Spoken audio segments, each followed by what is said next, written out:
Welcome to family kitchen. আশা করি আপনারা সবাই ভালো আছেন। আজ আমি একটি নতুন রেসিপি নিয়ে আপনাদের সামনে চলে এসেছি। আজ আমি করব শোলা কচু বাটা।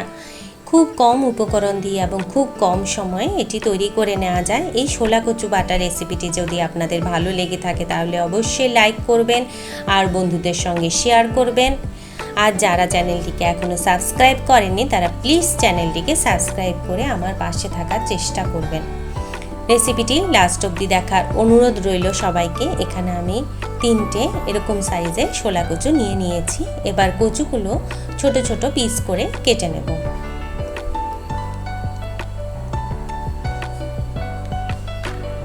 এর আগে অবশ্য আমি কচু খোসা ছাড়িয়ে ভালো করে কচুটা ধুয়ে নিয়েছি। যারা এইভাবে ছোট করে কাটতে চান না তারা গ্রেটারে গ্রেট করেও নিতে পারেন।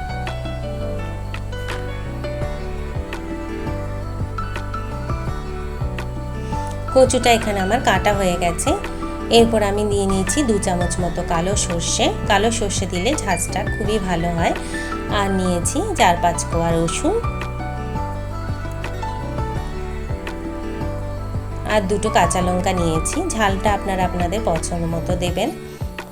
এবার সবকটা উপকরণ একসঙ্গে মিক্সিং জারে দিয়ে ভালো করে ব্লেন্ড করে নিতে হবে।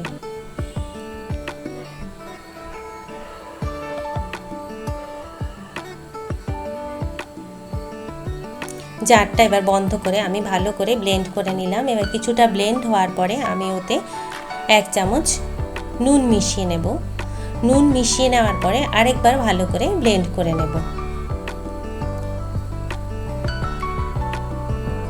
দেখুন তৈরি হয়ে গেল শোলা কচু বাটা। এই বাটাটার সঙ্গে আপনারা সর্ষের তেল মিশিয়ে খেতে পারেন।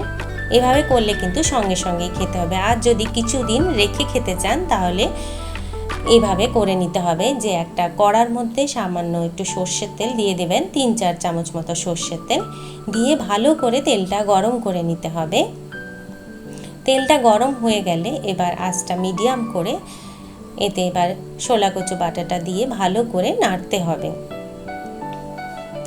দেখবেন আস্তে আস্তে কচু বাটাটা কমে আসছে আর কড়ার গায়ে থেকে কচু বাটাটা আস্তে আস্তে সরে আসছে।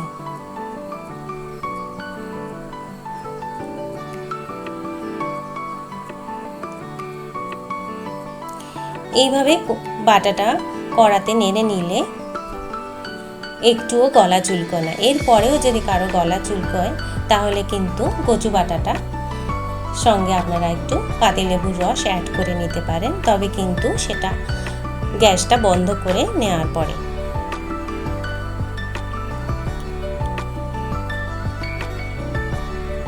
কচু বাটাটা এবার রেডি হয়ে গেছে। এবার একটা টিফিন বক্সে আমি তুলে নেব। এইভাবে করে রাখলে আমরা কিছুদিন রেখে এই কচু বাটাটা খেতে পারি।